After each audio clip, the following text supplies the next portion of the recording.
ඔන්නේ කොහොමත් එක කාලෙක ජීවත් වුණා එක වගේම කපටි මිනිස්සු දෙන්නෙක්. එක්කිනෙක් රයිගමයා අනෙකා ගම්පලයා. දවසක් රයිගමයා ගමනක් යනකොට ගම්පලයාව මුණ ගැහුණා. ඉපී දෙන්න ආගිය තොරතුරු හැම කතා කර කර හිටියා.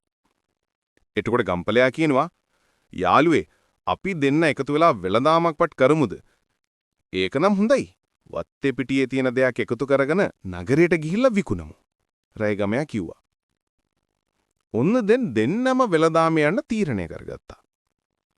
එහෙනම් හෙට හවස් වෙනකොට මෙතනදිම හම්බ වෙමු. රෑ අම්බරම කිණ්ඩලා පාන්දරම නගරයට යමු. කියලා දෙන්න ගෙවල් වලට යන්න පිටත් වුණා. ගෙදර ගියපු ගම්පලයා වත්ත පහලට ගිහින් වත්ත පහල තිබුණ ගම්මිරිස් වැල්වල කොළ කඩන්න පටන් ගත්තා. ලොක්කු ගෝණියක් පිරෙන්න කොළ කඩාගෙන ගෝණියකට හුඬරට බැඳලා ගෙදරින් ගෙනත් තිබ්බා. මේ අතර රයිගමයාත් ගමේ ගොඩේ ඇවිද්දලා කිතුල්ලට ඇහිඳා. ගෝණියක් පිරෙන්න කිතුල්ලට ඇහිඳගෙන ගෙදර ගෙනාවා. දැන් දෙන්නම නගරයට යන ලෑස්ති. ඔන්න හවස් වෙනකොට රයිගමයේ ගම්පලයේ ගෙවල් වලින් පිටත් වුණා නගරයට යන්න. දෙන්න කතා වුණු විදිහටම කලින් දවසේ මුණ ගැහුණු තනිදි හම්බුණා. යාළුවේ මොනවද මේ බරටම උසගෙන? රයිගමයා අහුවා. මම මේ බුලත් ටිකක් අරගෙන ආව විකුණා ගන්න. මේවා හොඳ බුලත්. ගම්පලයා කිව්වා. මමත් මේ පුවක් විකුණන්න කියලා ආවේ. පුවක් දැන් හරි ගණන්. හොයාගන්න තාමරු විනියනේ. හොඳ ගානකට විකුණා ගන්න පුළුවන්. රයිගමයා කිව්වා. දෙන්නම බරට බරේ අර ගෝණි දෙකත් කරේ තියාගෙන නමතින්න තැනක් හොයාගෙන යනවා. අතරමඟදී දෙන්නට අම්බලමක් හම්බ වුණා.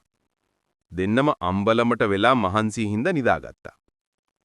පහුවද පාන්දරම නැගිට ගම්පලයා බැලුවා රයිගමයා හැරලද කියලා. රයිගමයා හොඳට නිදි. ගම්පලයා කළුවරේම රයිගමයාගේ ගෝණියත් අරගෙන අම්බලමින් පිටත් වුණා. ටික වෙලාවකින් රයිගමයට හැරුණා ගම්පලයා නැහැ. හැබැයි ගම්පලයාගේ ගෝණිය තියෙනවත් තමන්ගේ ගෝණිය නැහැ. ගම්පලයා රැවටුණා.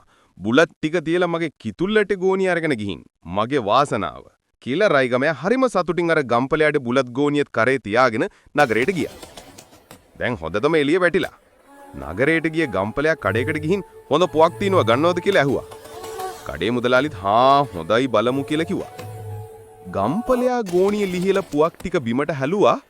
හත්දයියනේ කියලා ගම්පලයා ඔළුවේ අත ගහලත්තා. ගෝණිය පිරෙන්න තිබුණේ කිතුල්ලට ගොඩක්.